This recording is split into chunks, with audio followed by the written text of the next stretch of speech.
Welcome, everybody, to another episode of Need Some Introduction. In today's episode, quite a long episode covering many topics. So to start things off, my sister and I continue to discuss Barry, Season 3, Episode 3, and in much greater detail than we have on some of the previous episodes. This was a really entertaining episode for me, so I wanted to break it down in a little more detail. We follow that up, continuing to watch Shining Girls on Apple+. I don't think many people are watching this show, by the way. But if you are an Elizabeth Moss fan, I do recommend this show, at least so far. I find the mystery very interesting, and I do have a slight concern as to whether this will be a satisfying finale, so maybe you hold off until then. But I have been enjoying it up until now. It's very moody, stylish, and well acted. And I'm still on board with it, as is my sister. Although we were very confused by this week's episode. If you've been confused by this show, maybe we can give you some insight here. I have my own theory that I go into great detail in this episode. And then towards the end of the episode, Nick is back to discuss first Moon Knight, then Better Call Saul, and then Ozark, the finale of Ozark in that order. So spoiler warnings across the board. We will be spoiling only the third episode of Barry, so make sure you've caught up on it before you listen to this conversation. Up until the fifth episode of Shining Girls, and in my conversation with Nick, we spoil the finale of Moon Knight, which has wrapped up recently if you haven't caught up yet.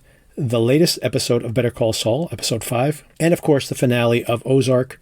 Not a big fan, spoilers ahead for my reaction. Not a big fan of Ozark, especially in this final season, but you can hear my reaction there. And here's your timestamps if you want to jump to specific segments of the conversation.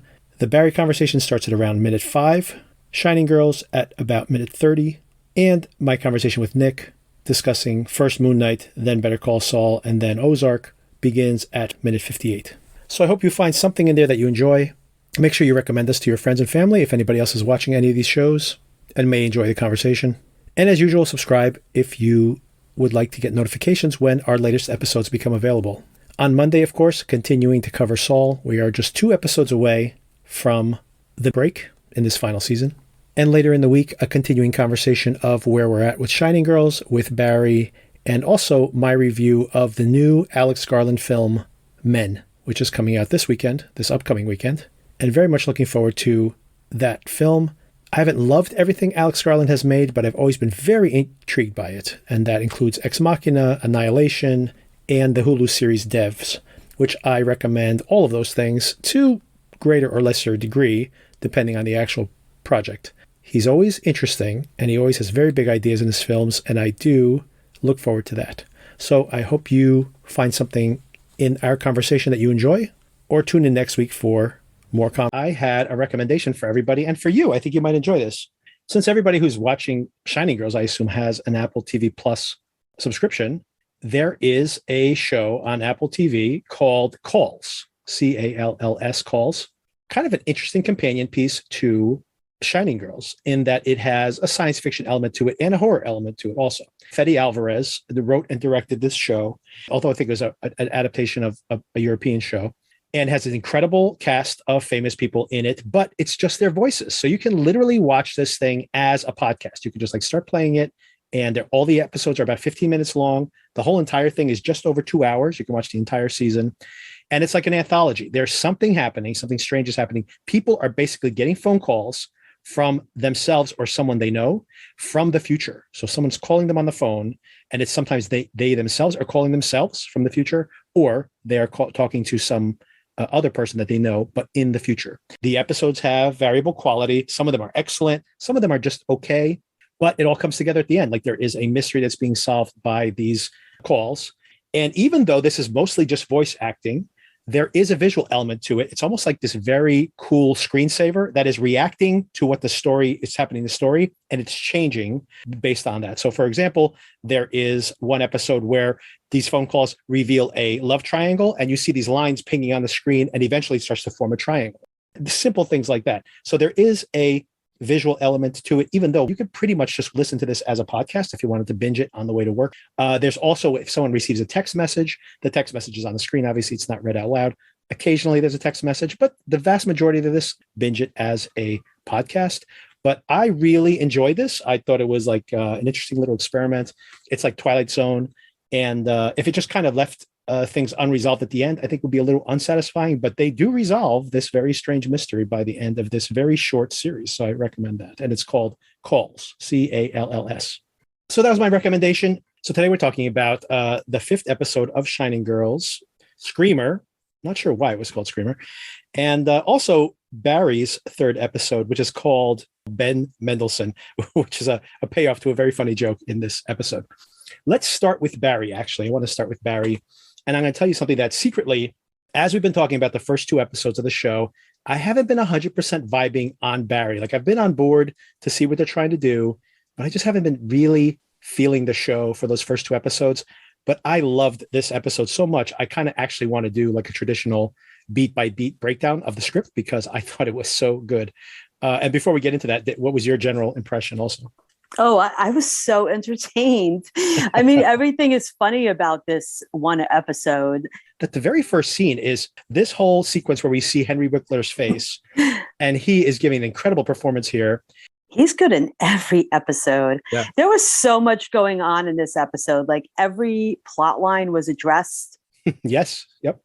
Yeah, and they're tying everything back together. That's, I think, why I feel like I'm vibing with the show more. You can kind of see how all these kind of random things that have been playing out in the previous episodes are starting to coalesce into something, right? We see everybody's kind of coming back together. And you see that those first couple episodes were just kind of setting things in motion. Well, it's in motion. Indeed. Then they go with some great comedy here. Once again, Henry Winkler going from extremely disturbed to very comedic, but very, very deadpan, where they come in to say hello to him. And he goes, "Hey, do you recognize this is our showrunner?" And he goes, "Do you remember me? I was an intern on Murder, She Wrote, and you assaulted me." And Henry Winkler goes, "I'm going to need more information." That is funny. He's like, "I assaulted multiple people on that set." Do you remember me? Murder, She Wrote? I was a PA. You attacked me? I mean, I need more. You threw hot tea in my face because your omelet had chives. Was I playing a priest? Very honored to have... He's like very, very impulsive. Yeah. I don't even think he's despicable. I think he's just extremely impulsive. Like he's this big raw nerve of action. And that's why last week I was saying, yeah, but he was just being real because this is his impulsive nature. Like, I don't know, his frontal lobe may not be fully developed, whatever the reason is, but it's who he is. And to do a little more meta commentary, the show itself is a commentary on Hollywood. And it's more than that, obviously, but I think it definitely is. He was Fonzie. Right. But I think he's definitely commenting on the culture of the 70s, because, for example, you hear just in recent years, you have The Last Tango in Paris. You hear about the story about how the lead of that film was basically sexually assaulted by Marlon Brando in shooting that scene. They're like, let's not tell her we're going to do this, right? So it's like, great. And then, of course, they put it on camera. You think about the story recently that came out about Meryl Streep getting slapped in the face by Dustin Hoffman when they're making Kramer versus Kramer, because he wanted to he wanted her to feel that emotion, right? And I feel like the Henry Winkler character is like coming from that school of filmmaking, back in the in the 70s, where it's like that's we have to go back. Yeah. So like being slapped in the face so you can feel that emotion is so not as dreadful though as being raped. To see how she will react on camera, don't tell her. Oh, but it feels like there is this kind of culture at the time where, that was kind of how it was. Like, think about it in the stories you hear now about the making of The Exorcist. Ellen Barkin has like permanent spinal damage from being thrown around during those scenes. The director had a loaded gun, and when he wanted people to look surprised on camera, he would like sneak up behind them and fire the gun like behind their heads so they could get those reaction shots on camera. That so is my point so is intense. So my point is that this is kind of the bananas culture that was there before, where the actors were just kind of like treated like crap basically by these filmmakers. And I think obviously things are so different now. But I just think that they have like a union and everything now. The union always existed. It was just like culturally, I think that it was more acceptable to just to just Awful. treat I did people not terribly. know this. Yeah. Yeah. As if people are like actors can't actually act. They need to be physically attacked on camera to get emotions out of them. Wow. And I do think there's a commentary of that. So she's not a great guy. Not a great guy. I like then that we see Hank is trying to calm down his guys. You know, they're like, oh my God, that we got, that they came and attacked our plants. Luckily, the heroin was secreted away and they didn't find it. His main henchman at this point, he says, it's the Bolivians. We have to go after the Bolivians. And Hank says, oh, good thing. I love this. He goes, good thing I had that Groupon expiring for that city tour. That's the reason that I went on that tour. But also, that he says, oh, I don't think it was the Bolivians. I think it was just some local chodes, just some local kids, pranking us with machine guns. He knew he had to get them out of there. It's good, though, that he had a Groupon for his plan. Just think it's very funny that's the excuse he gave. He's like, hey, let's go on a city tour while our whole place gets shot up with machine guns. I also like that he's supposed to convince these people that, the fact that people showed up with automatic weapons, it was just some local kids pulling a prank. I'm like, I don't think they have that kind of that kind of artillery. Maybe in The Wire or something. Right. Then we see Fuchs is loving his Heidi life up in the mountains. He's there just to be their patsy when they need, like, basically someone to take a fall for something bad. But he rejects it. He says, nope, no, thank you. I love being up here. The Chechens, meanwhile, want to kill Cristobal, as you would expect. They think Cristobal's behind this. Of course, we know better. The next scene is we see Sally is preparing for her to do her interviews, worried that she's going to have to answer all these tough questions. And she's never done one of these press junkets. Everybody gets like 30 seconds. They get their soundbite. They all ask her exactly the same question. And then they're on to the next. And this is very funny. This is when they ask her like a totally unrelated question. Who should be the next Spider-Man? And she says, I don't know, Ben Mendelsohn. Ben Mendelsohn's like 50 years old. It's very funny. He's a very good actor, though. Very good actor, though. It's just everything they say is just, completely superfluous. Like nothing really matters when they talk to each other. They back out of things they originally said, or they say stuff to make you feel better. Right. Like it's just all fluff. Oh, do you think they're going to ask about my childhood? Shit, I hope they don't ask about Sam. But I'm sure they've done their research. Oh, do you want some Vaseline for your teeth? Alexis Kaplan has a daughter on Pam and in real life. I don't have one in real life. Is that bad? You think they're going to call me inauthentic? Should I say that I'm considering adoption? No, I think they'll see how authentic your passion for the show is. Just don't be too passionate, You don't want to be the real you in the wrong way. By the way, I love this romper. It says, I'm a woman, but don't treat me like one. That's what we were going for. Oh my God! That's the other, I think, satire on that kind of acting life, where whether you're an actor coaching another actor, or whether you're the manager trying to, get your spirits up of your colleague or your client, it's all like, just like you said, it's just like all puffery, right? It's just like, building you up and chatting you up, and nothing of it means nothing's consequential at all. And the interviews are more an extension of that, right? It's just more of the same. The scene after that is really good because Gene is that his name? Yeah. He feels so bad about his woman's death because he thinks it's his fault. Because he invited Barry to his cabin. Yes. And then they had this conversation that he initiated, and she figured it out. Now she's dead. I might go over to the Wheel of Fortune building, take some pictures. Did she suffer? But she figured out that it was you she was looking for. And I invited you to my cabin.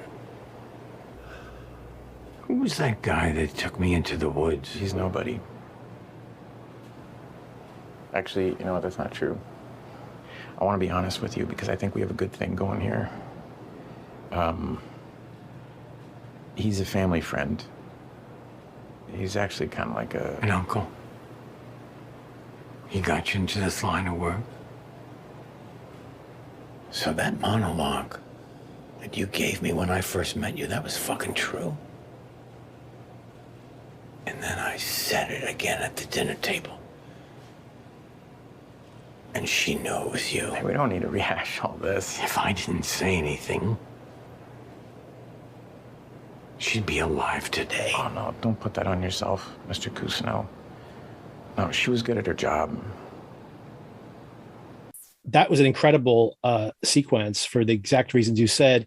It's not only that he is asking him if she suffered, But then when he's playing it out, as anybody would, when you have something traumatic happen, you keep playing it out in your mind. And he now is seeing his culpability in it. It's like a really great scene, and it's very sad, what he's going through right now. These actors are really good using their faces. Yep, like, I don't think I would be a good actress because mainly I don't think I could do that. Their faces are so controlled. That's always been the difference, I think, between a movie actor and a television actor. Because a TV actor, you just watch them on a little screen. Used to be little screen. Now we all have giant screens. But they used to be these little screens, and they're kind of just across the room. And usually in these kind of master shots, so they're very small, right? As opposed to be a movie star, you have to have your face projected like the size of a building, and you have to have an interesting face to look at. Like you said, 80% of what you're doing as an actor is just your face. It's not the words you're speaking, which are important, obviously, but it's just your face. And if you can't pull that off, then it's not going to work. And I think that's the difference between people who are movie actors and TV actors. That's why TV actors can't make it as movie actors, right? You blow their face up onto a giant screen and they have these very bland, uninteresting faces sometimes. And that just doesn't work, right? As opposed to some of the best actors out there, you just think of their faces. You just think about the scenes where they can make you feel something just with an expression, right? It's riveting. If your face is going to be that big, it better be an interesting face. Doesn't have to be a beautiful face, by the way. It has to be an interesting face. Oh, definitely interesting is much better than just pretty. Yeah. Pretty's good for like lipstick commercials and stuff. So the Bolivians, simultaneously, we see the Chechens are looking for vengeance, and the Bolivians are also saying, we're going to head back to those tents. This is very funny that the Cristobal and Hank have this like very weird paralleling going on, because they both seem to have like idiots around them. Although I'm not sure if this Bolivian guy, Fernando, I'm not sure if Fernando is really this dumb or he's just playing along with Cristobal right now. What was your read on that? I think he's really dumb. You think so? I do. I wouldn't be surprised. There's some pretty stupid people on the show. I see what you're saying. Like, he looks like he might be wise in his face, and nobody could be this dumb making these terrible decisions. I mean, just on its face, when you see that Cristobal is saying, hey, let's not go after the Chechens. I know what's going on here. I've been here, and I'm telling you, this whole thing's a lost cause. There's really no reason to do it. And, Fernando's like, but what am I going to tell the guys? They were so excited to go and kill the Chechens. And they're like, well, I know. We'll take them to Johnny Rockets, and then we'll break the news in the parking lot afterwards. So, no, he's serious. Like, that is going to make everything better. These guys are going to be fine with it. I mean, that's one read of it. I think potentially that he's being sarcastic. That Fernando knows what's going on. He's basically testing Cristobal to see how he reacts. And Cristobal is like now kind of putting the kibosh on this. That would be so much better than if he was just dumb. Yeah, I would like that. Yeah, I actually suspect that is the case, but I'm very much on the fence on this, because there have been some very dumb things, like the other Chechens in general, who might be wising up finally, but they basically call out Hank on some of the stupidity that he's done in the past in this very episode. So you are giving this job to a madman who killed most of our men at the monastery. Yes, but don't we want a madman? I mean, Barry, he's Greek freak of assassins, okay? The monastery, he was just having a bad day. But I wanted to get rid of Barry. And you insisted that we use Fuchs, which was bust. And now you want to stop me going after Cristobal. Then Hank wants the henchman, this guy who's starting to get a little suspicious here. I love that he shows up. And he's like, what's in the box? And they're like, it's a bomb. It's beeping, by the way. And he bought it on the dark web. And they're freaking out. They just brought a bomb in a box that came in the mail. Very on funny. Sale. Yeah, exactly. It was like a discount. I had to get it now. And they try to get the one guy who's probably the least equipped for this to do the actual bombing. And he goes, I can't do that. That's crazy. And Hank says, I know someone crazy. And that's when he makes the offer to Barry. And Barry simultaneously is getting calls from Fuchs. Fuchs is calling him at the exact same time. This whole conversation, by the way, is absolutely incredible. Fuchs, we've seen this happen multiple times now, where Fuchs is trying to manipulate Barry into like staying in the game, or don't quit him, or don't turn him in. And like all these times, Fuchs was literally stabbing Barry in the back and to his face, trying to emotionally manipulate him. And it's so crazy because as he was even trying to get Barry murdered at some points, he was still like so in this toxic relationship with him, like having to have his approval or at least his compassion is a really, really bizarre thing. And you see it here. He's like, he's in heaven. He's having this great time. I think they intentionally show us that earlier scene so that we really believe that he really is enjoying himself there. And then we get, well, Barry says, where are you? And he goes, in heaven, Barry. And then he starts asking him all these questions. And then he goes, oh, actually, Barry, I'm dying. He hears a goat. He goes, is that a goat in the background? And he goes, Like that. maybe I'm at a zoo. I'm at a zoo with my new best friend.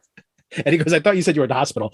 And this gets Fuchs getting caught in his own lie, gets him so frustrated. But it's such a stupid lie. Once again, Fuchs is such an incredible character. I'm at the zoo. No, I'm at the hospital lie is hilarious. It makes no sense. You're just like, what is happening? I love it. The next conversation is great when you have both Sally and the girl who plays her daughter kind of unpacking everything after their interview. And Sally's kind of so upset with being asked all those questions and just kind of burned out. And also saying, did they ask you the question about who'd be the next Spider-Man? And she says, oh yeah, I think I said Harry Styles or something. And she goes, oh, that would have been so much better. And then she asks, did they ask you about the Cake Boss? And she goes, is that one of the new Avengers? And the girl goes, no, that's like a reality TV show. And she goes, oh, that's so embarrassing. The only heavy part would have been the girl saying, like, I told them Barry was great. Mm-hmm. They asked me because we have a show about abused women. When you see her with Sally's friend and she mentions, she's afraid to be in the limo with Barry. And her friend's like, why? What? When they ask, when the showrunner asks you to be in the limo, you take that. And she goes, well, I'm not comfortable being around Barry. And I love her explanation to her going, oh, no, I used to be in an acting class with, this is a great actress too, by the way. She used to be on The Good Place. It's really good on there. And she says, oh, no, I was in an acting class with Barry. And yeah, he yelled at us too. And, he killed a bunch of people because when he was in the army or something, but that doesn't make him violent or anything. Not at all.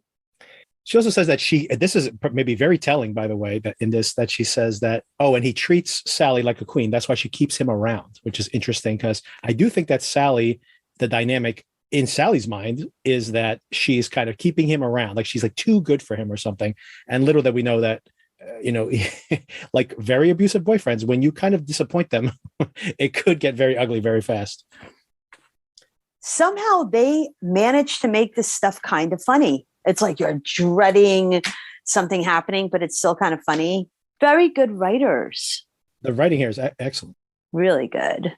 There's a very funny joke here, by the way, that when they're ready to do their scene where they come in and the lawyer's name is Manatee, Mr. Manatee. And he goes, please call me Humanity. I mean, everyone's so good in this. Yes. When Barry puts his hands on his shoulder, he like almost imperceptibly gets flinches. Revolted and moves his shoulder back. These are like subtleties that make this amazing. Obviously, that is what's interesting about that scene. The dialogue itself is asking Barry to ask him for forgiveness. And Barry is so strange that he does not seem to get the irony of that dialogue. He just says like, oh, let's just do our lines or whatever. And of course, now Gene Cousineau has the freedom of reacting openly because he can't get murdered by him because they're in front of an audience. So it's interesting. And a camera. So it's interesting that he gets to react honestly because of the artifice. So that's kind of a very interesting, irony that they create there. Mr. Manatee. Please, call me Hugh. Sir, my company knowingly hiked the prices of a drug that would have saved your wife's life. What I did was terrible, and I'm truly sorry. I want you to stay away from my family.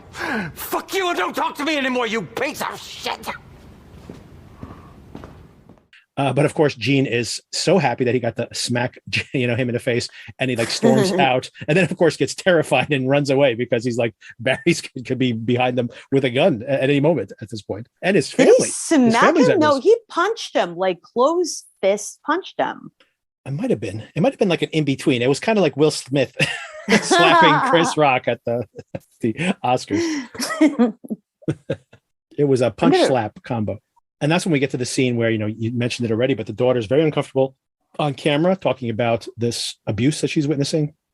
And then Barry, after, Gene runs off, he realizes that he's kind of can't fix this thing. And where did Gene go? He like let Gene out of his sight. Gene just ran away. Yeah. He's just gone. Yeah. And that's a good question. What do you think is going to happen now? I think he's going to leave Gene alone. He's going to tell Gene that he can't say anything, obviously, but if he keeps his mouth shut, he will leave him alone. I think that's what Barry's going to do.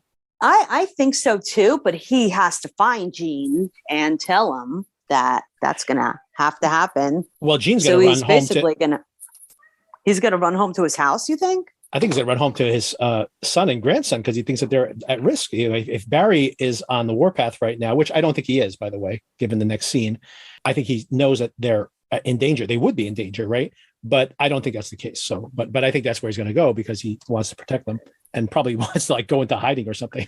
Yeah. The whole last part of this is so incredible, where, Fuchs is getting so angry at the fact that he was happy. He was actually happy. And I think once again, that's why we see that earlier in the episode. And now he's miserable because he really does believe that Barry's over him. So once again, this is the metaphor we see, the metaphor of this unhealthy relationship, right? You think about all these people who are like exes or something. They seem to be remarried and happy. And then things go horribly wrong because they simply cannot get over the fact that the other person is happy. Like if the other person was miserable, they would move on with their lives. But if that other person is happy, they absolutely cannot move on. I hate seeing you like this. I'm so riled up about Barry when he's not even thinking of you. That's exactly why I want to kill him. You don't. Vengeance is like drinking poison hoping the other person will die. Well, at least he'd be dead. Aren't you happy here? If you knew everything I did for him, all I sacrificed to give this kid a life, you'd feel different. And then we have this great final scene where Fuchs with his girlfriend tells him this story, a true fable, a Chechen fable about this man who wants this land. So he has to have it. So he goes and kills the farmer who owns it and all the people who live there. All the people who got killed have the option to either, give into vengeance and come back as, murderous panthers, or to be accepted into heaven. And this one little boy says, no, I don't want vengeance. And he goes into heaven.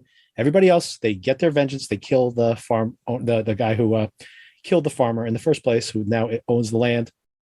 But they all die and their souls are, at the bottom of the sea. And Fuchs totally misses the point of this. And she's basically telling him, don't be that guy. Don't be the guy who goes and pillages the farm because, you're going to, in the end, your soul will burn in hell. And he's he sees himself as, I'm the panther. And by the way, I think I know all of the other people that Barry has wronged, and I'm going to create an army of panthers to go after Barry, right? And, yeah. And he knows where all the bodies are buried, but he literally knows he's the one who has all the receipts for all of these other kills. So he can just pick up the phone and start saying, hey, I know the guy who killed your wife. Hey, I know the guy who killed your business partner. I know the guy who killed your husband, whatever. And of course, he may very well call up Gene. Gene could be part of these vengeful panther pack. Misreads that absolutely completely. You say this happened to a friend of yours? It's a fable from the 16th century. How long did it take him? How long did what take him? The Vengeance Army Panther thing. How long did it take him to put that together? It didn't really happen. It's a morality story. It's not real. But it could be.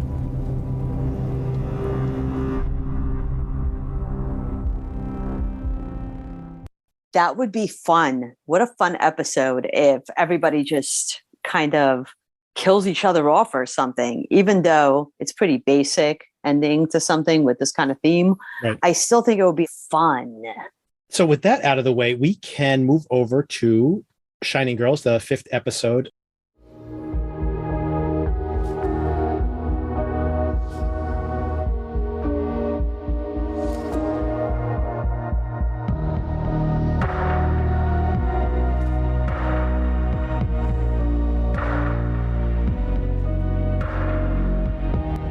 beyond that, let's get into Shining Girls. The episode is called Screamer. Do you have any idea why this thing's called Screamer, by the way?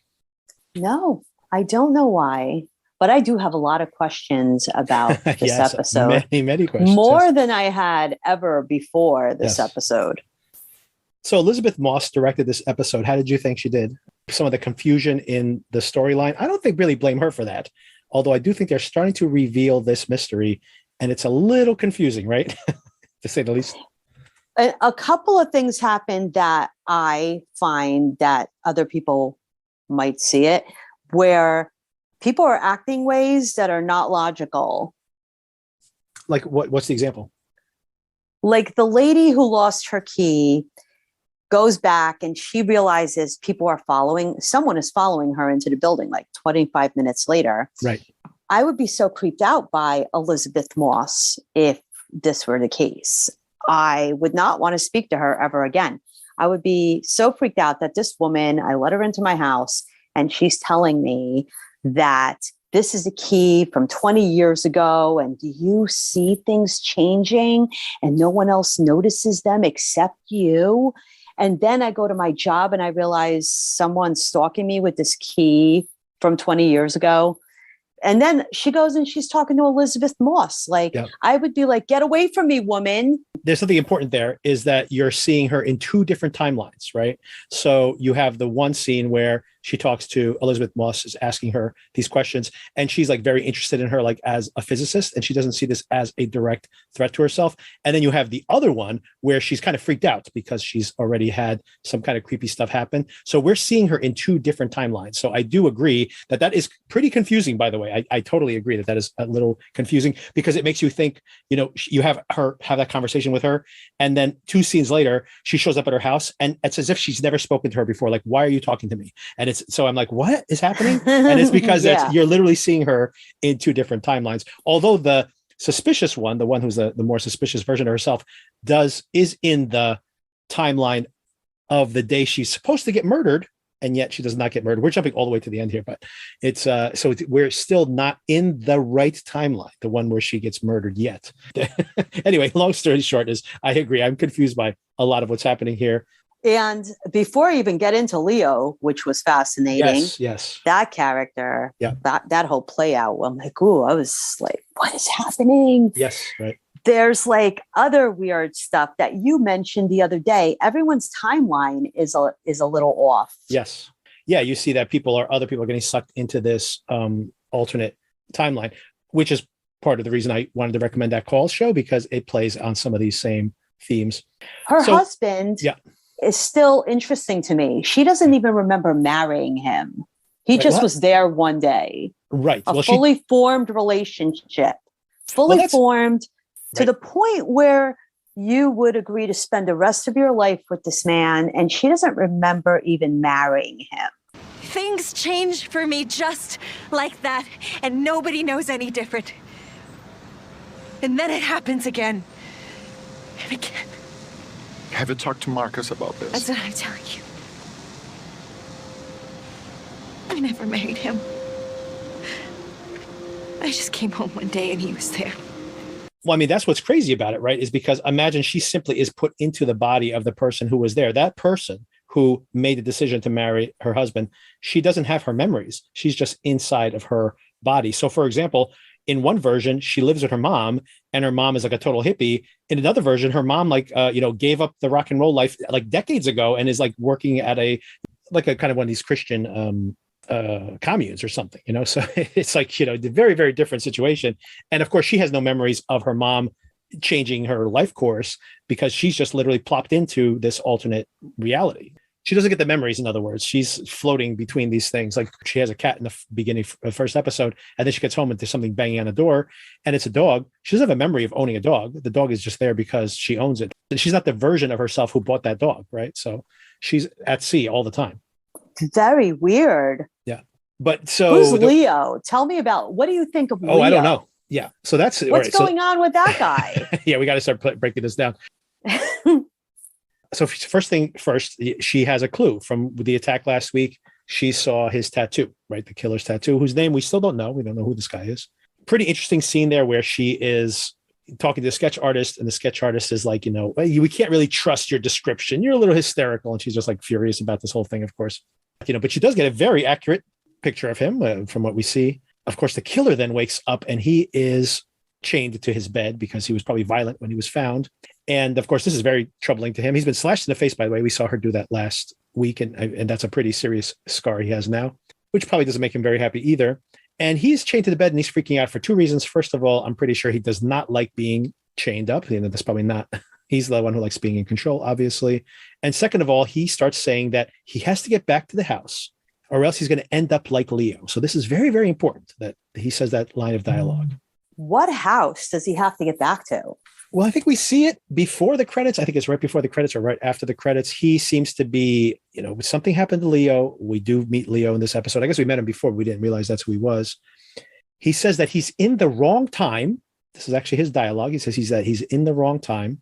So maybe he's not in his correct timeline. So he's starting to have some kind of break with his reality. We see like he's seeing the blurred images and things. And we see him walking back to some house. He has the key to this house.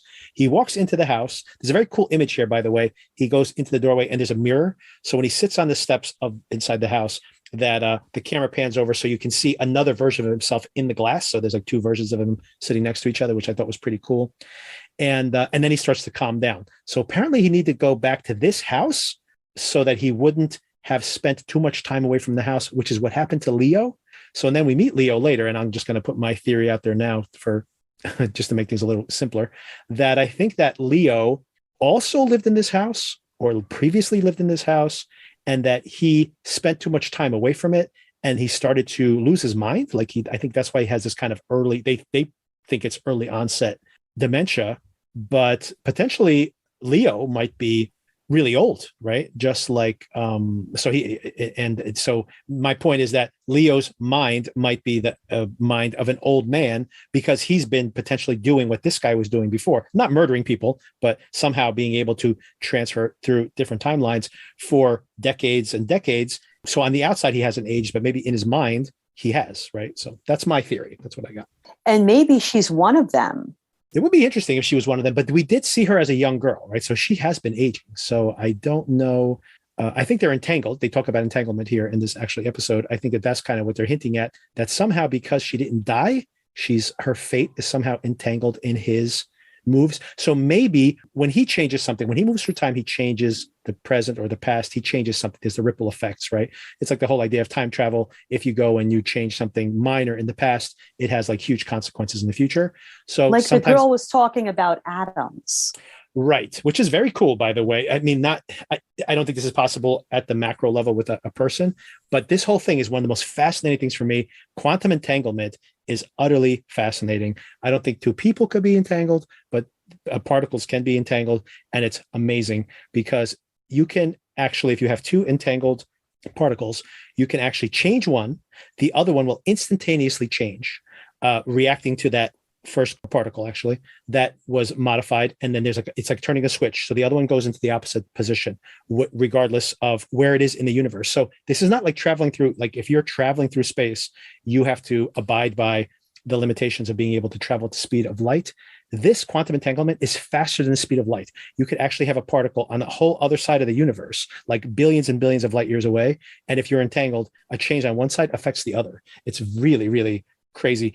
And Einstein called it spooky action at a distance. And it is very spooky when you think about it. It's like almost something, I mean, it's something supernatural, really, when you think about it.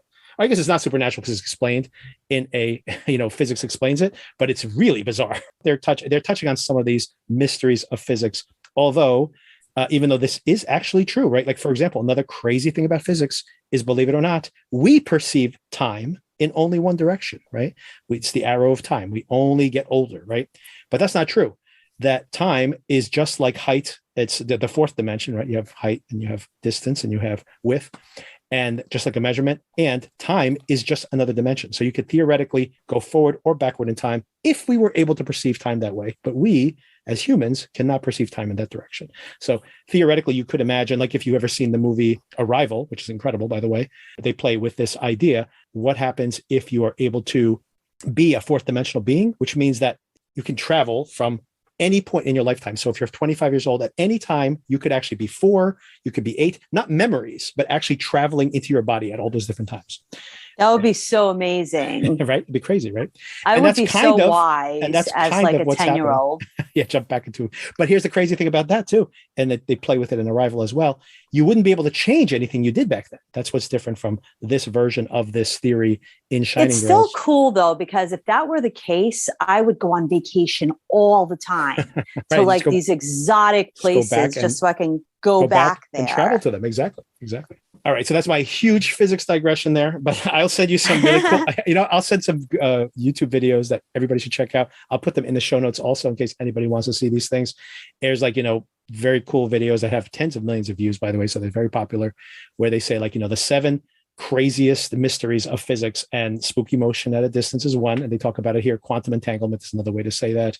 And theoretically, what they're hypothesizing, the physicist in this show, Ginny, I think her name is that, perhaps she is entangled with this guy. Now, like I was saying before, at the particle level, you can actually have entangled particles where you turn one on into the positive direction, the other one spins the opposite direction.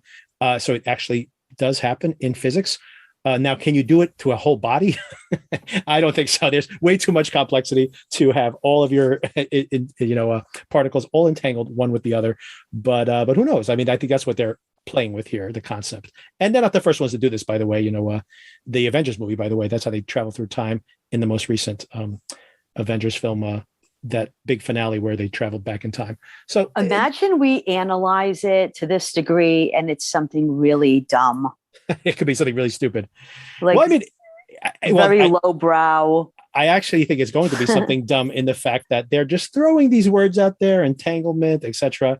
But like I said, this does not actually map to actual physical concepts. They're kind of using stuff that is true at the particle level and applying it to like someone's lifetime. Not the same thing. But like I said, hey, you have your discretion. They also apparently have some kind of house that gives him some kind of healing power to keep him from drifting into the wrong timeline or something, which we don't know yet.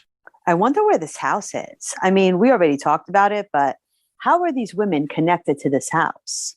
Yeah, and the math is interesting because you think about, when you think about these women who were killed, you see someone who got killed in 1974, Elizabeth Moth's character, Kirby, or she called herself Kirby, Sharon, was attacked in 1984, but did not die. And now it's 1992, so I'm assuming that other woman will not die until 1994. Maybe that's why he says not tonight or something to her. So I think she still has time. But there are... He says to Leo, 19, this is the last one. I don't know. I don't know what the 19 means either. Let's get to the Leo scene because of we probably just have to jump to it now. So it is interesting. We had seen him with Leo before. For some reason, I thought because maybe just Leo was so young, I thought he was like an orderly or something at that house. This is very confusing to me also. But it turns out he's a patient at this place. He seems much more with it when he's talking to this guy rather than when he's not. He seems to be pretty demented otherwise. Although he does kind of perk up when Elizabeth Moss's Kirby character shows up later, although she does mess with him, it's a very good scene, by the way. Speaking of subtle acting, I love when he grabs her hand and she doesn't pull away because she's trying to get him to talk, but there is just this look on her face where she's just dealing with this, like not wanting to, obviously when you consider her past, not wanting to be touched, like by someone without permission, but she just kind of sucks it up and her face is great in that moment. But before we get there, we have this whole sequence where Leo meets with this guy, this character, this killer. Where did you meet her? Just out. Are you sure she saw the same thing as you? She saw something change? Oh, yeah. And you know what? I could tell it wasn't her first time either. Maybe it's her that's making a change, Maybe she knows something you don't.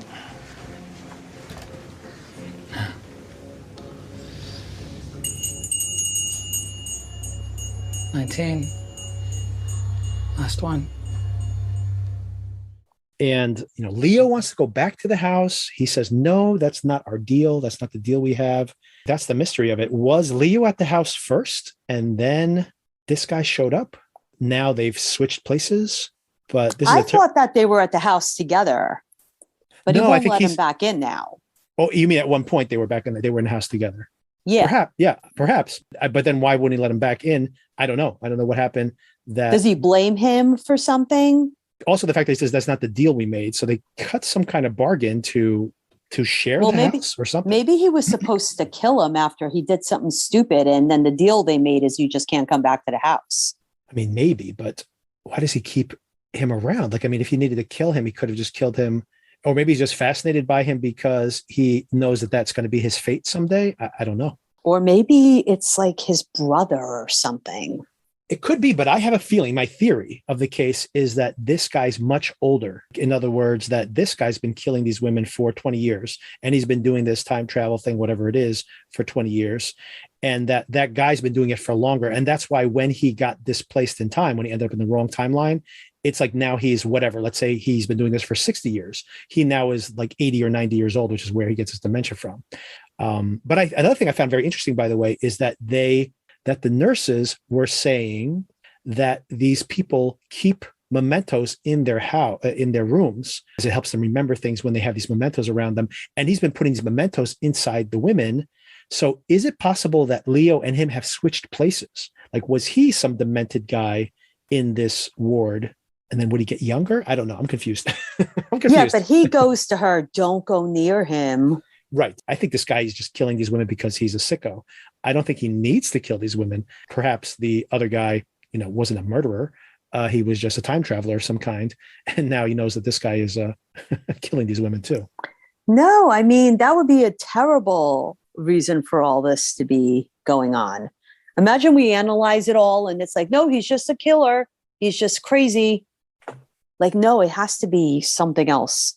I'll be so disappointed if he's just a killer who's like using this time travel thing. It's too simple. I mean, we're talking about to get away with it. What were we just talking about? It was like all about physics and stuff. Quantum entanglement. But nope, he's just crazy. He's just a crazy killer. That's and it. This is how he gets away with it. I don't know. I honestly do think that's probably the way it's going. But we will see. I think the show is creepy, though. I would say that I think he has an agenda that's more than that. Like he made, to your earlier point, think that he's somehow putting them on a different path or something, right? He's like correcting their paths. Like maybe, but I think that he's just the sicko. I think they're coming full circle of some kind. There's definitely a feeling they're coming full circle when you think about the key that was found is basically, in the first body, from 20 years in the future. So that does like really a ritual because yeah. He's really annoyed that she's still alive. Like, yes. I don't think was part of the full circle plan. Right. And then we have a very creepy scene, by the way, almost right after this, when he's inside of Ginny's apartment. He's already there. And she's, having Elizabeth Moss come up to I love that Kirby. Scene. Yeah. Kirby's coming up the stairs and he sneaks out onto the balcony because, of course, he's been there so many times in this exact instance that he knows when she's going to turn her head. He knows everything, right? So it's very creepy when you think about someone just knowing you so well that they can be in your presence, like just feet away, and you don't see them. That's a very, very creepy idea, and then he sees Kirby come in.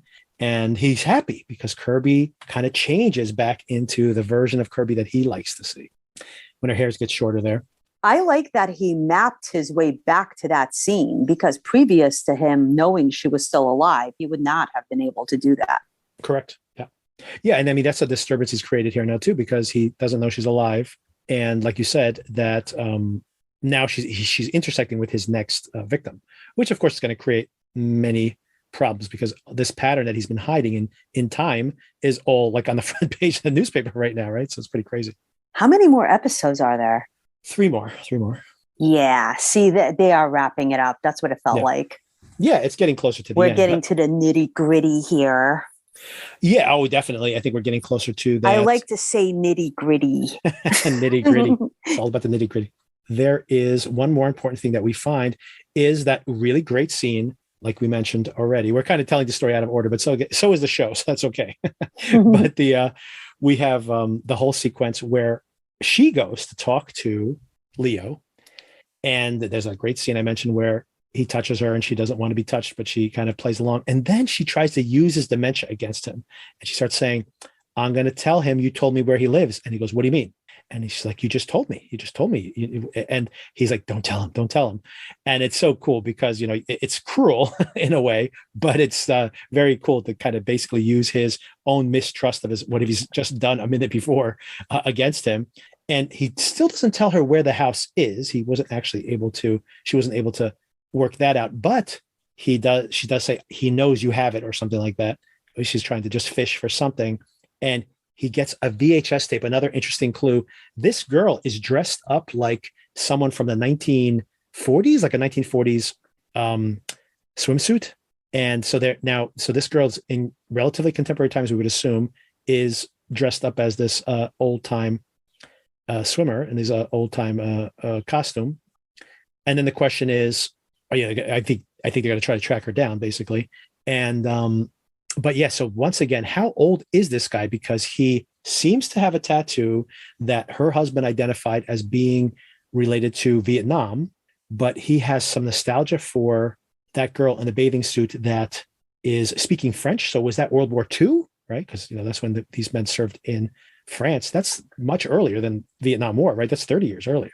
Was that even like a real, like, old tape? I mean, I feel like that person was play acting.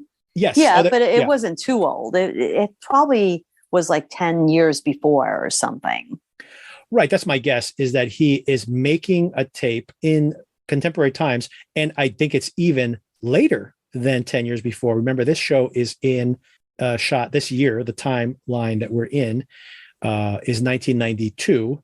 So this is shot on VHS. So it wasn't 1973 when he shot that video, because that girl, people didn't have VHS tapes back in 1973, basically. So you're looking at something in the early to mid 80s, if not later, maybe even 90s. So the point is, this girl made that video within the past few years, maybe 6 years, 7 years. So yeah, it was not an old timey video. It was shot on video.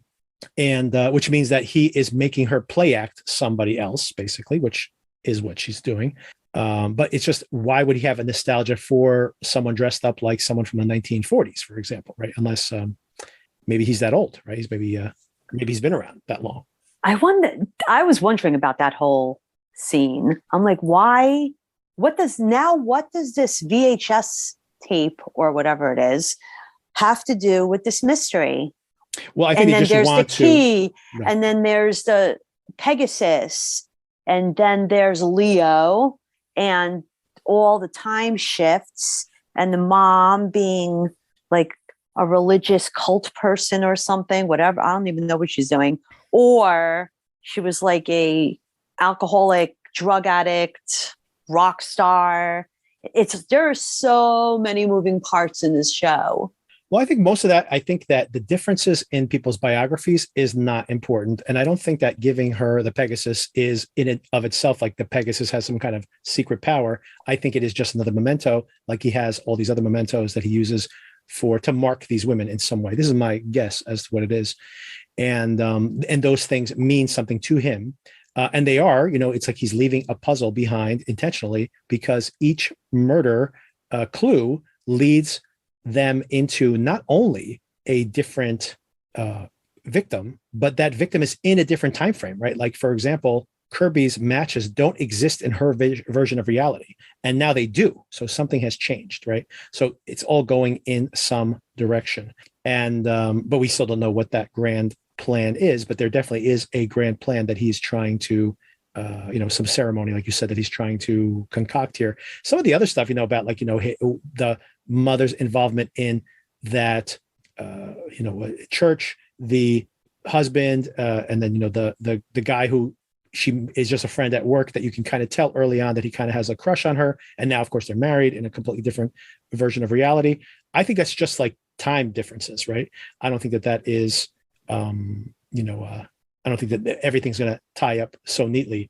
I forgot to mention something that happens at the very beginning of the episode, and then it circles back to it at the end. But in the middle, we feel like Dan might be losing his faith in her, right?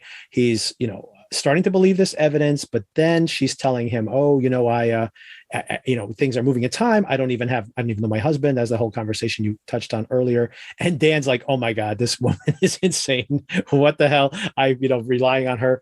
And then it gets worse when later on the cops go, where'd you get that evidence from? And they're like, well, we got it from the archives, but we put everything back. And he says, well, the bags have been opened. And is it possible that all that weird evidence is because it's been tampered with? So now he's starting to think, oh my God, did Kirby actually mess up the evidence? And that's why all this weird evidence is coming up. But he comes around, right? Because at the end, there's a really cool scene where she says, where's your car? And he trusts her. He says, okay, what car did I drive here? And she describes the car he used to have. The cigarette burns, every little detail. And he starts to believe her. So that is a step in the right direction for her. He finally may have somebody on her side here. What do you think I drove here? A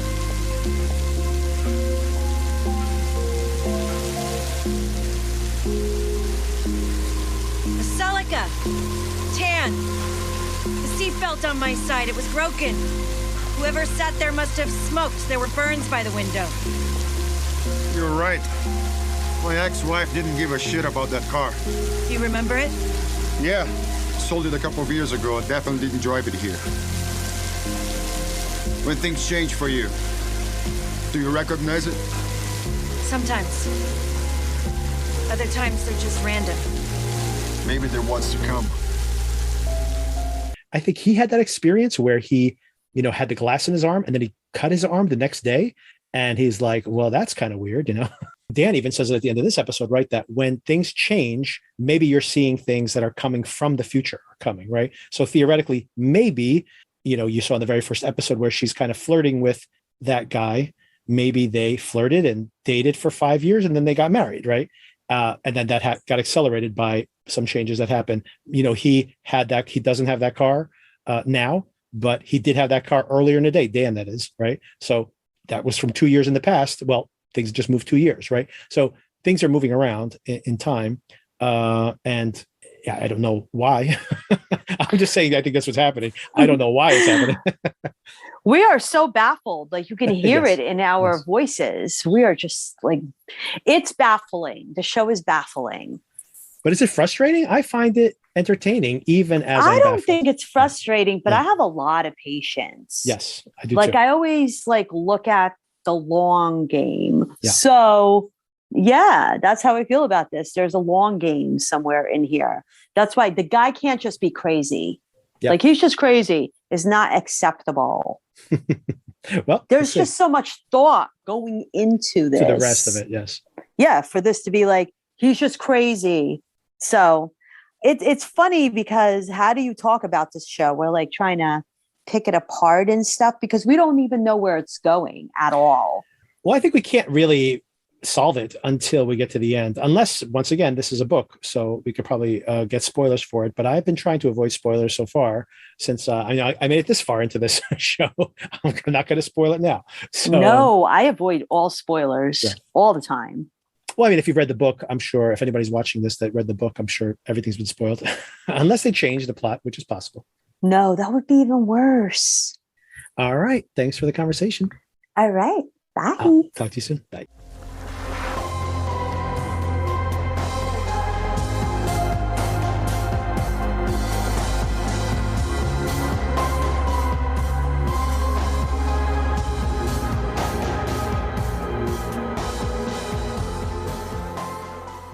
All right. So we were just kind of working out the agenda for today before we started recording. We have Nick back on the podcast again. Hey. And top of the list for me, but this is probably not top of my list anymore, given how things all wrapped up. But we were covering week to week the Moon Knight show, and I was kind of on board again with episode 5 when they were in the asylum, and then not so much with the finale. So.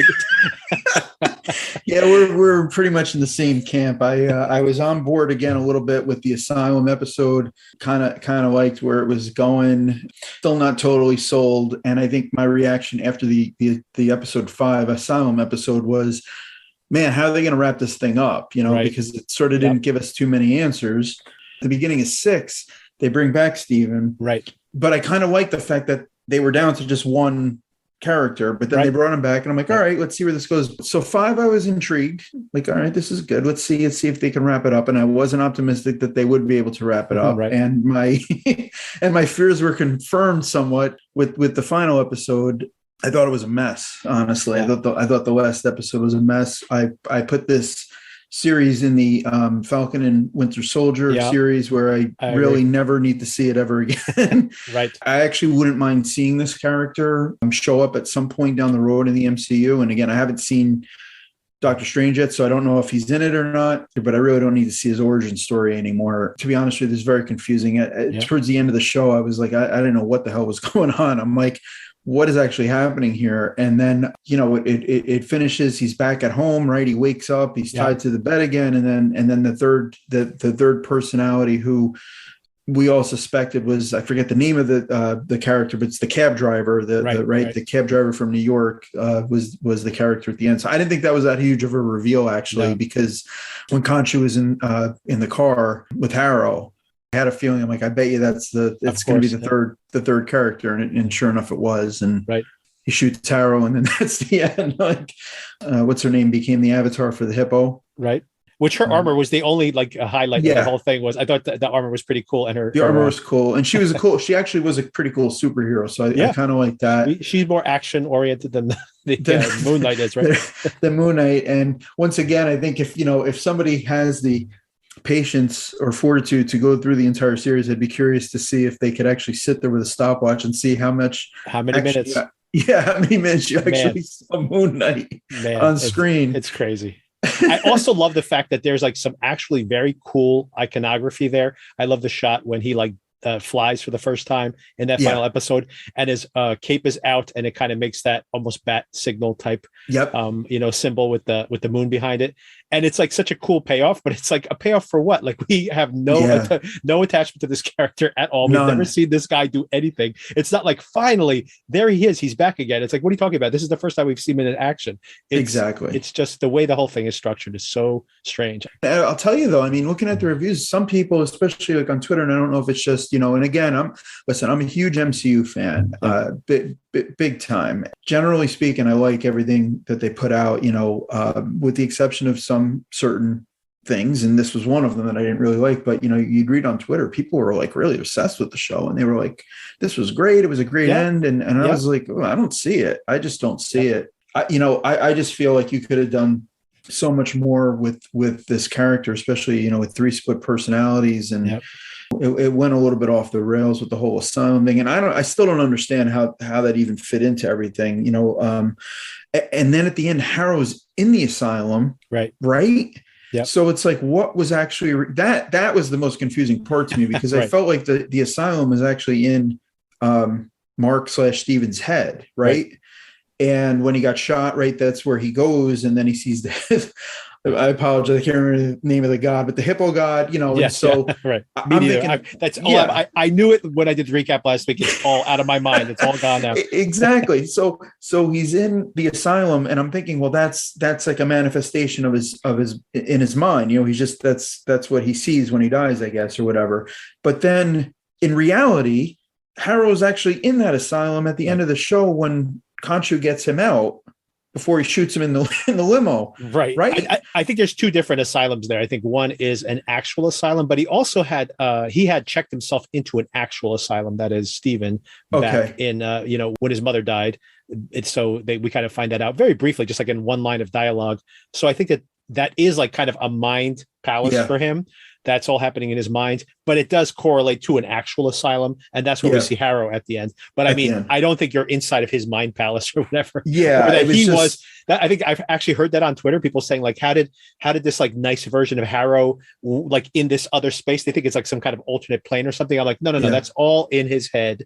He's casting Harrow in that role. And then Harrow is in an actual asylum at the end. And at the end shot. I'm not sure how he got there that quickly. Cause he's waking up in his body in his apartment, and then somehow apparently jet set on that limo with the license plate Spectre with the missing E, a very subtle. Yeah. And, it was somehow he got there very quickly. It didn't make much sense. But I will say, going back to episode 5, one of the things that I did like about episode 5 was the backstory and how he developed Steven, and Steven sort of saved him because of the harsh reality of, when he grew up and his brother died and all that. I did like that. I really did like that. And I just feel like you could have gotten rid of a lot of the stuff that happened in maybe like the first few episodes, and maybe you have the first episode, and then maybe the second episode could have been his backstory where he developed Steven, and then just taking it from there. I feel like there was just for 6 episodes, there was so much ancillary stuff that you just didn't need to waste time on. It could have made for a more cohesive storyline that I think you would have been more interested in what happened to these characters at the end. It's a big thumbs down on my end in terms of the show. And started having my doubts midway through. Came back a little bit for episode 5, but then nah. To your point earlier, I'm very surprised by it too. The reaction's been pretty strong, and the streaming ratings themselves and the Moon Knight ratings have been strong week over week. They've performed better than Hawkeye, not as well as WandaVision and Loki, which were massively successful, but more successful than the other shows, Hawkeye specifically, and Captain America and Winter Soldier, or is that the right way to say it? Falcon, but Falcon and Winter Soldier, Captain America at the end, right? Whatever. At the beginning and at the end. Who will be Captain America? Basically. Yeah, exactly. Go ahead. Yeah, I mean, I don't get it. I mean, and everybody I've talked to, including a good friend of mine at work, he's also very much into the MCU, and he said the same thing. He just wasn't feeling it. I know people who just quit on it. People just quit on it. So I don't know who's, I'm sure I'm sure there's a lot of people out there watching it and they really enjoyed it, but maybe you cut some of the stuff out in the first few episodes that seemed to be a little bit redundant. Like, we get it. Like, we had 2 personalities. One of the personalities was, crazier than the other, and blah, blah, blah. I think you could have made a more cohesive storyline if you cut some of that out and maybe reordered it. Yeah, I think the craziest thing about it is I think that this thing was misconceived from the very start, because what is there, and I think I mentioned this in the when I did the review last week, but it's like, what is there? Those actual episodes, if you cut that whole thing in half to like 2 hours, maybe it works as a movie. If you really take just that exact story, but you get rid of all the fat from it, right? Yeah. But as a TV show, like you said, this could be very interesting. Like, they could have taken any aspect of this, and I think it would have been more satisfying. Whether we open on his origin story, him being shot and dying and getting the Moon Knight powers, and then having this internal conflict over the course of the show, that would be a better way to tell the story. If we saw this as it's Moon Knight, he's Batman, it's already Moon Knight, he has all his powers, he already has his money and his weapons and everything else. And then we find out over the course of the show that there's a supernatural element to it, right? We get introduced to it. He's just Batman, but then, oh wait, Batman with this supernatural element to it. Cool. That is more satisfying version of the show. Or going totally abstract. Imagine he's in a mental asylum, and like in his dreams, he's the superhero. And then he's going back and forth going like, which one of these things is true? Yeah. And it's this battle of all these different elements of it. Maybe that's not really great for the MCU, but it's the type of thing that I would be very much into. So if they really wanted to do something experimental, they could go in that direction. This felt like none of those things. Like, I don't know what they were trying to do in this show. It really made no sense at all. I totally agree with you. And the thing is, like, going back to the point, like, like we, both of us very much like Severance, right? So it's not like, we're unable to appreciate abstract sort of type of shows. I mean, Severance is as wacky as it gets, and abstract as it gets, but that was just done very, very well. And this was just done very, very poorly. One question I actually had was, could people see the 2 giant yes, the kaiju, the giant, it's like a giant. like it was like Godzilla against, could they see that at that point? Because I have to assume they can, right? So then, okay, so if they could see them then, right, why couldn't they see Khonshu earlier when it was just Mark talking to him? Yeah, good point. And then the other question I had was that you have Godzilla facing the giant skeleton creature, right? Right. Isn't this an Avengers level threat at this point? Like, why are we not seeing like, okay, I get it, Iron Man's gone, but where are the Avengers? Like, come on. Right. You've got 2 gigantic gods, fighting each other, that presumably it's going to determine whether or not, almost the Thanos level thing, right? Like, a lot of people are going to die if Khonshu doesn't win. Where are the Avengers here? And what are the Avengers doing? Like, it's so funny when you actually think about the actual plots of the Avengers movies, where they're like trying to get some weapons that are being smuggled out. not at the end, right? Endgame is obviously hugely high stakes, but you think of some of the other ones, and they're like, we were too busy to do this, for example, when the sky is being rewound 2,000 years.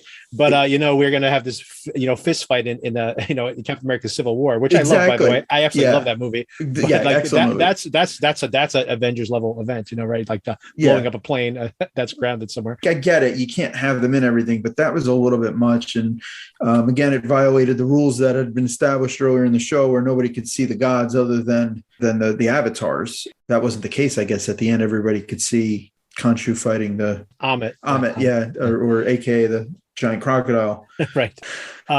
So Saul, we have 2 episodes of Saul that just came by. They're very middle episodes, right? But I think they're setting things up for next week, which I think is going to be very eventful.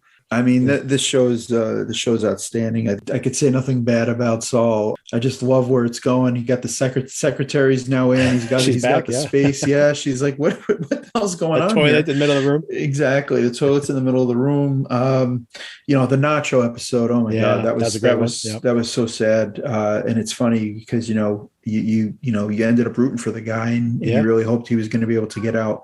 I'm curious to see what happens though.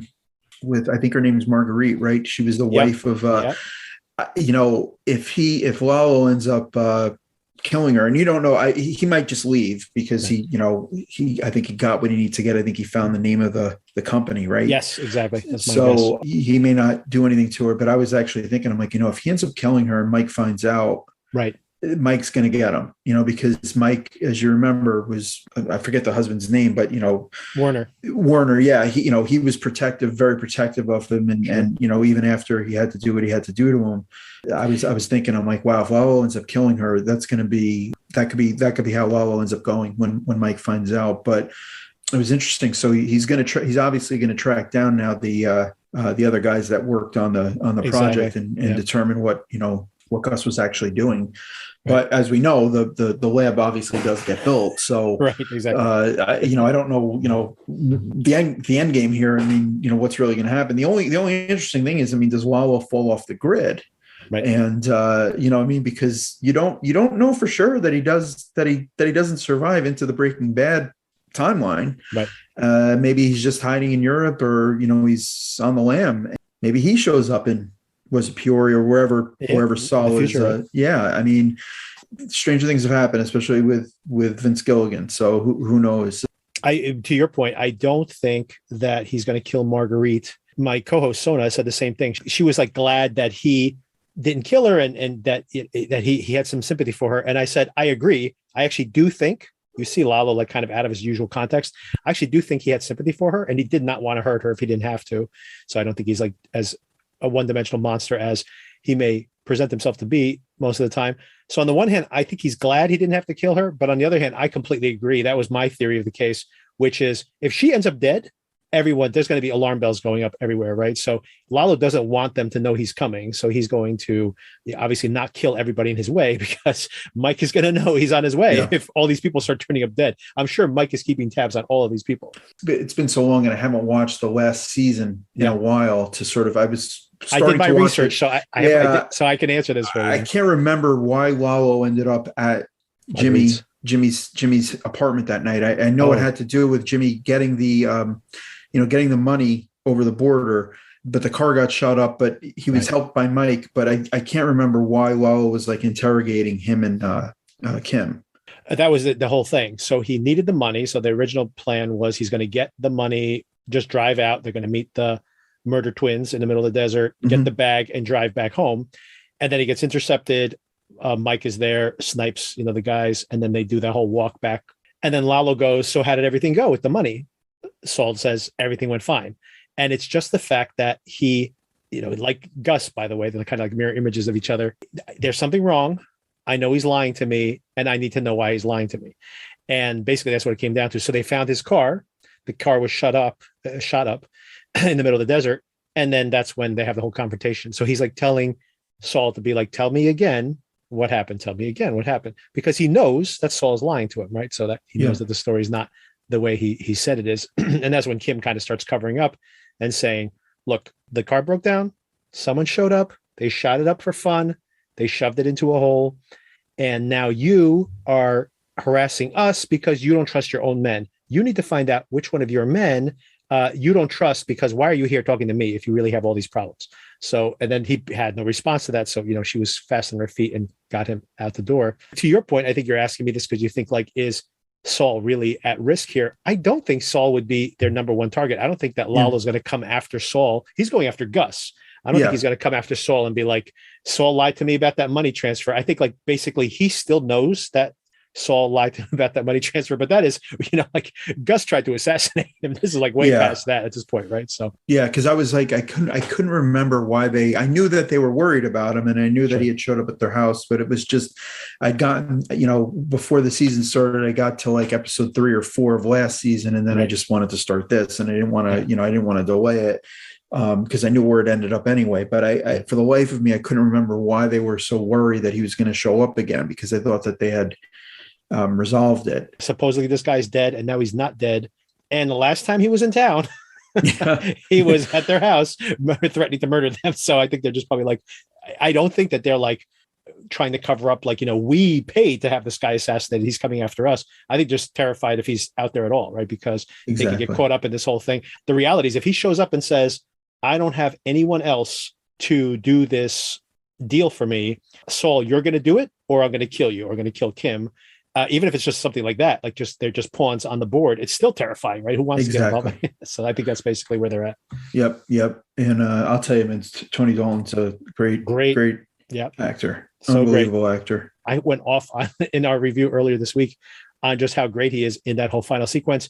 You see him be like very charming, and then you see him like asking the questions, and she really does not know. He knows that she's not lying to him.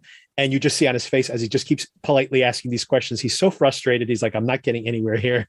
And it's so great. You see everything happening on his face. It's really, really impressive. It really is. And no, that was great. It was an excellent episode. Both the last 2 weeks have been great, but we'll see where this goes. Anything else? Oh, the whole thing with Howard, man, that's I was trying to figure out whether or not Jimmy knew that Howard was at the gym, or if I don't think he knew about the gym. I think he was surprised. He was surprised by that whole encounter, but I don't think, like, when he shows up, Howard finding out this, minus the whole gym situation, the Howard finding out what's going on was part of the plan. I think so too, because they're not surprised at all. They're not panicked or anything. They're just whatever. when he said, no, I know what the problem is. I have a Jimmy problem, because when he's like, who did you meat for lunch? He's like, well, Kim Wexler. The dead giveaway, right? Yeah. It's like, okay, but it's going to be fun to see what you almost feel sorry for him, because he was such a jerk, like, through the whole show. But now it's like, oh man, I don't know what they're going to end up doing to this poor guy. And there's something else that's going to happen too, because they need to know who the mediator is going to be. And I assume it's all going to click into place. Probably next week will be the big eventful episode. And then they'll have kind of the wrap up. And then my prediction, I think it's the same you've had in a previous conversation we had, which is we are going to jump into like Breaking Bad timeline when we come back from the break. I mean, who knows? But I think you're going to have a jump into Breaking Bad, and then the last couple episodes have to be post Breaking Bad. Yes, or at least the last episode. I mean, to find out what eventually happens and who's still around and who's not. Right. The funny thing is the lead in this week. I certainly fell for it. I actually thought it was Walter. Mm-hmm. I did too. Making the crystal meth. I thought, I was like, oh wow. I'm like, here it's Walter, and no, I could have sworn I was like, oh wow, we're going to see Walter and Jesse right now, but no, not yet. Here's an amazing Easter egg that I did not notice in the show, but it was something that I couldn't figure out in this week's episode. It's the moment where Gus is at Pollos Hermanos, and he offers the guy, goes, oh, you should get with your sandwich would be our signature spicy curls, right? Yeah. And all of a sudden it's like his spidey sense tingles, or like my co-host said, she said it was like there was a disruption in the force, right? Like something happens, right? So something is clicking in place in his head. And what was it? And this person on Twitter figured it out. There's a sequence where we see him meeting with his board of directors, which is like this conglomerate that not only runs Pollos Hermanos, but also, of course, the drug trade as well. Yeah. Which is Madrigal is like the main investor there.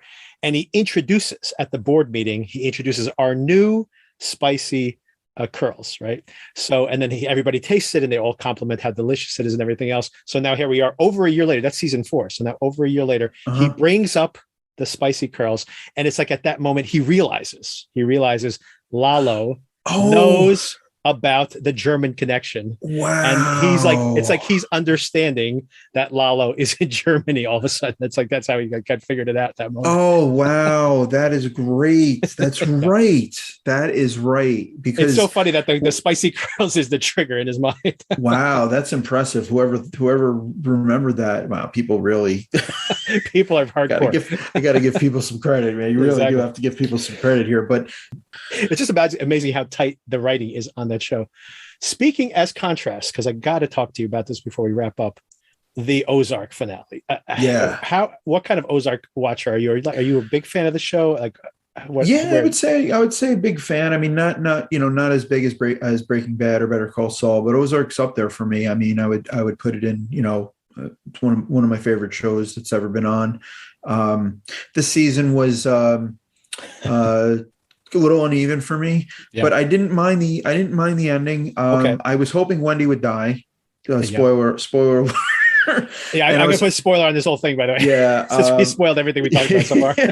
I was hoping Wendy would die, and I have to say I was sad to see Ruth go. Yeah, I was pulling for her. I was hoping that she'd be able to get out, and I actually thought Frank Jr. was going to come save her. I thought that he was going to show up and end up killing, I guess it's Camilla, right? The sister. I would have preferred that, but at the same time, I feel like it's kind of like at least the show kind of played honest there in the fact that, first of all, I don't think anybody saw Camilla coming, really. I mean, he's never had that kind of relationship with Ruth. I guess they did bond actually in this past season or so. But I also feel like, the show, I mean, if he goes and kills Camilla now, there's a whole other, they were just at war with them just last season, right? So it's just a continuation. I mean, it left a lot of things open, and I think they did it on purpose because now, without Ruth there, she's not going to be able to launder the money through the casino, right? Yeah. The birds are presumably they're clean now, right? Because they've got their little foundation and they'll go and do what they. Well, I mean, let's talk about that last scene. Yeah, well, yeah. I mean, Jonah. Yeah. Oh, he shot him. Definitely. There's some people think that he just shot the cookie jar. I definitely think he shot the detective / police officer. Is it Max? With the cut to black, don't you think? I mean, obviously you hear the gunshot. I think that what we're supposed to be deciding there in that cut to black is, did he kill the detective or did he kill his parents? I don't think he killed his parents. I mean, my feeling is I think he thought, we're finally out, and now, this asshole shows up and we're not entirely out. And then he came in, and if you saw the look that Marty gave Wendy, they almost were like proud of him. Like, look at our boy, he's got a shotgun on this guy. I think it was, I think he shot him, and they got away clean, which is incredible. I didn't think that was going to happen. A little bit annoyed with the car crash. That annoyed the shit out of me, to be honest with you. I'm like, we waited 14 episodes for this. Yeah. I'm on the opposite side of this thing with you. I loved season 1 of the show. I was actually one of those people who was telling everyone, you got to see this show. In the first 2 episodes, it's like the whole first season of Breaking Bad in 2 episodes. And it was just like, and I'm like, I don't know if they could keep this pace going.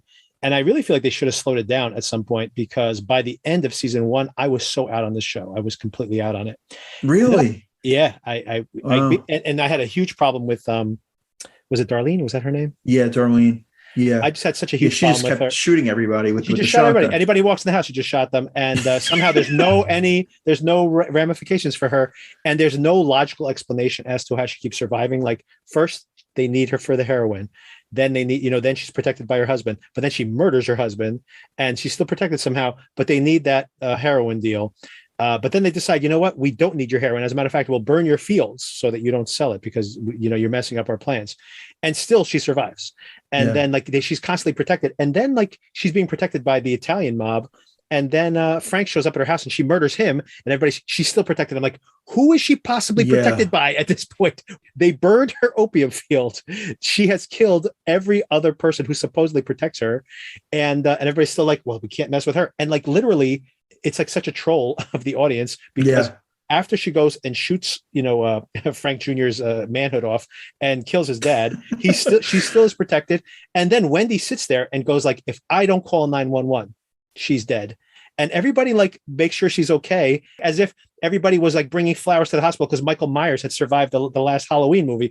You want this person dead? Like, why are you bringing her flowers? Like, what is that? What is happening over here? The Darlene problem was a huge problem for me, but I like hate watched the show. I just thought it was one bad decision after another. Right away in that first episode where they have Javi show up, they're in someone's corporate room. There are security cameras on, and they're like, true. Ruth, I'm tired of hearing you talk.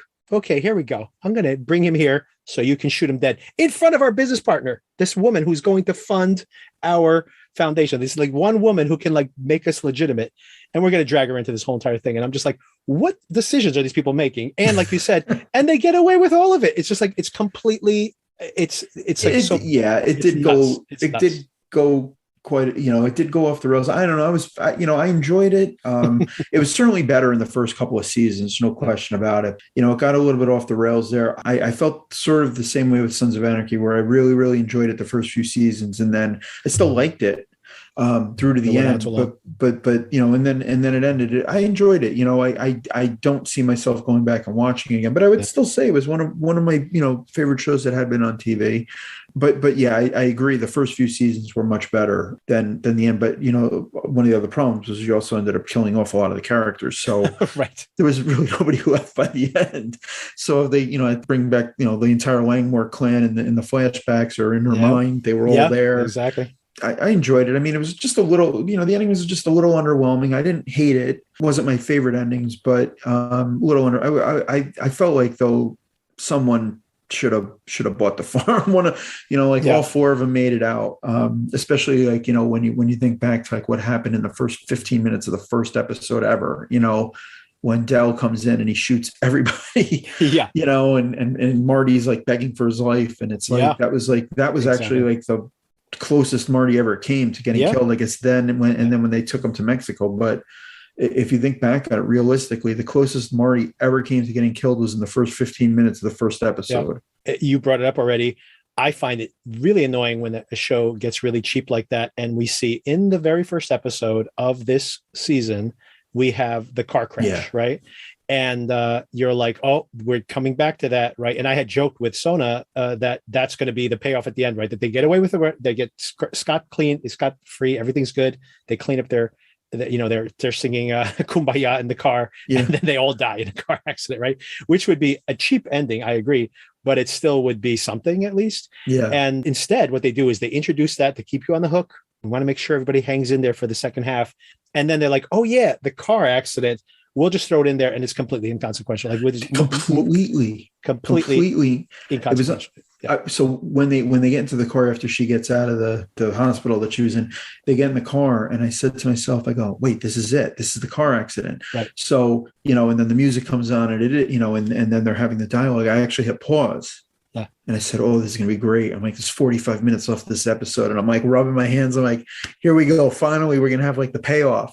And then the car flips over and you see like, Marty gets out. Then the two kids get out. And I'm like, all right, Wendy's dead. Like, at least she's dead. And then he pulls her out and she's like, okay. And I'm like, wait, no, this can't possibly. And then that's it. They literally like show up and go like, whew, that was a close one. And then they show up in a cab. The next scene, they're showing up in a cab.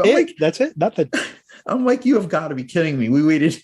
How long did we wait to see that? Yeah, exactly. I was like, oh man. And that like is a representation of everything that's wrong with the show. And by the way, I had written all these other alternative ways that could go that I think would be better once again. And if I can come up with something better, these people who do this professionally should come up with something better. But I was thinking, imagine the families all escaping with this. And they were going to like, they're literally saying like, okay, we're ready to, we got one more week and we're out of this and we're going to go like start our new lives in Chicago or whatever. And imagine that all of a sudden, like Wendy's part of the deal and now she's in the hospital and now how are we going to make this thing work? Or the kids are injured and he has a chance to make a break for it. It goes like, what is he going to do? Is he going to save himself? Is he going to save his family? Like there's all these interesting things that could have been put up there. And they're just like, no, they hop in the cab and they go home. I'm like, why did you even put that in there? Like, what is the point of any of that? Like, there was no point to that. That was frustrating. One of the other things I thought too was at the end, I thought that you were going to maybe see like a shootout at the at the gala. Right.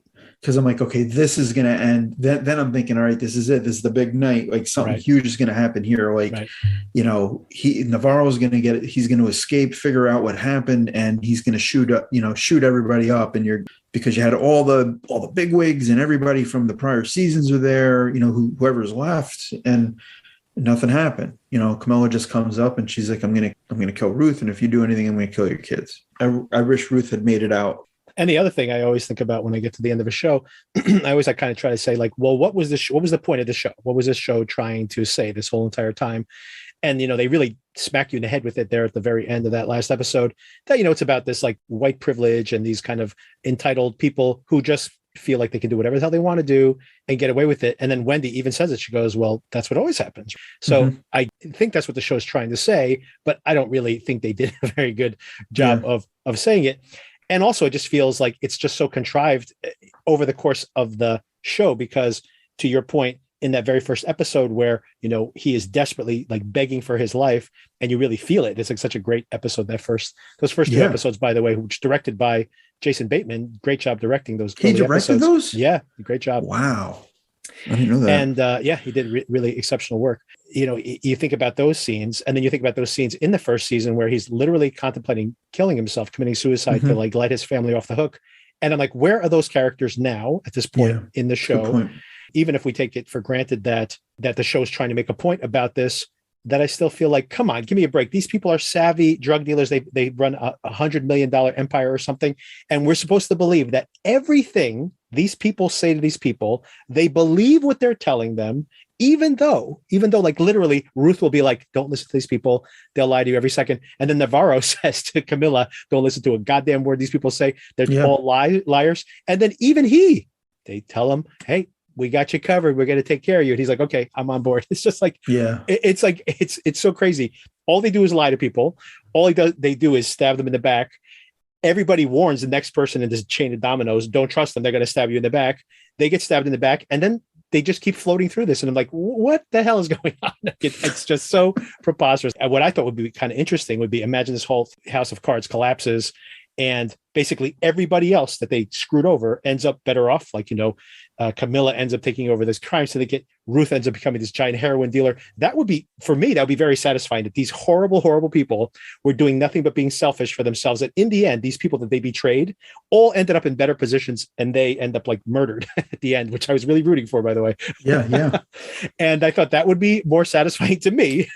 I know people are still rooting for the birds. I was not rooting for the birds. No, I wasn't. I was rooting for Marty. I wasn't rooting. I was really, really looking forward to seeing Ruth. Wendy. I was rooting for Ruth more than I was rooting for Marty and Ruth. Actually, I was really hoping Wendy would bite it. It's almost like they wrote the first season, then they wrote the second season, then they wrote the third. I'm like, all right, well, we need to wrap it up. And so it wasn't as like smooth and sort of well thought out. I kind of feel like when you've got a show like this, you almost have to write it as if, you've got to write it into 3 segments or 4 segments and have an ending when you're starting to know where you want to end up. And that may not have been where they wanted to get to, or they may not have had any idea where they were getting to. Or you could do something like, the analogy is Breaking Bad and the MCU, by the way, also. Because Breaking Bad was written this way where, Aaron Paul just get killed off like right away. They literally went from season to season and they would like look at the previous season and go, what can we get from there? We can retroactively turn season 1 into an Easter egg for season 2, for season 3, for season 4. And then we get to like, now you're in Better Call Saul at this point, and you're like going like, oh my God, they're planting seeds for things that aren't going to pay off until Breaking Bad, right? Because they're thinking about all these things.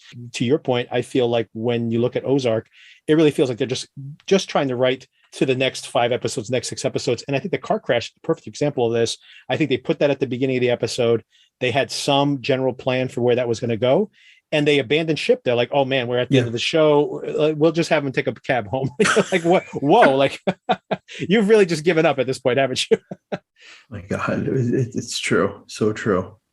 Oh, and one quick recommendation for you. I think I've already recommended this for you, but I definitely, if you're a fan of The Wire, you should. Now I'm 3 episodes into this. 3. There's only 3 episodes out.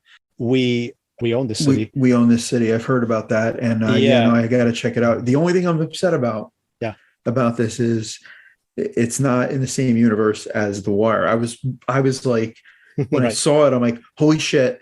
I'm like, we might see some characters, and I know some of the actors are back, but not. But they play different parts, and I was like, oh my god, how amazing would that have been though if it was like in the same universe and like McNulty shows up for a scene or something. Right. I would be like, oh my god, like, This is based on a true story, and it's interesting. The characters, the police officers that were arrested are, they use their names, so it's not fictionalized the way some shows that are, like for example Tokyo Vice, which I just saw.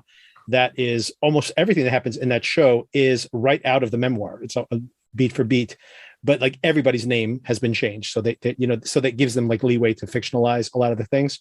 Everybody's name in We Own the City is the actual person's name, and the dates all line up. It's like very journalistic, like The Wire, but this is nonfiction. So they really couldn't do what you're describing, but you get like you said, you get some of that because a lot of the cast member from, so it's a spiritual sequel, if nothing else. And things are still very bad in Baltimore all these years later. Yeah, no, I definitely got to check it out. Definitely got to check it out. All right, cool. Thanks for the conversation. All right, man. It's good talking with you, Vic. Good talking to you too. All right, man. Talk to you. Bye.